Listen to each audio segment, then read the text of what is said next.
Bonjour à tous et voici le rapport de l'OSDA sur l'offre et la demande des grains du mois de mars 2025. Le rapport a été neutre en raison du peu de changement dans les offres et demandes aux États-Unis et de la production au Brésil et en Argentine. En fait, l'un des seuls éléments intéressants du rapport est la note d'introduction. Celle-ci nous indique que les analyses ne prennent pas en compte les menaces de tarifs, mais bien seulement les tarifs qui sont présentement en vigueur.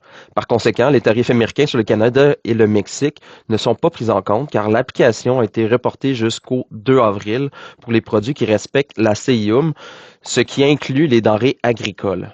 Par contre, la première vague de tarifs canadiens sur les produits américains, eux, ont été inclus, de même que les tarifs chinois. Aux États-Unis, l'offre et la demande du maïs ont été identiques à celles du mois passé. Les importations chinoises ont été en baisse de 2 millions de tonnes pour les porter à 8 millions de tonnes, devenant ainsi le huitième acheteur mondial de maïs. Les stocks mondiaux, eux, ont été diminués de 1,37 million de tonnes. Tout comme pour le maïs, l'offre et la demande de soya ont été pareilles à celles du mois passé, hormis une baisse de 15 cents US le boisseau du prix moyen, pour les situer à 9,95 $ US le boisseau. À l'international, la demande pour la trituration a augmenté de 1 million de tonnes en Argentine et de 2 millions de tonnes en Chine, réduisant ainsi les stocks de 2,93 millions de tonnes.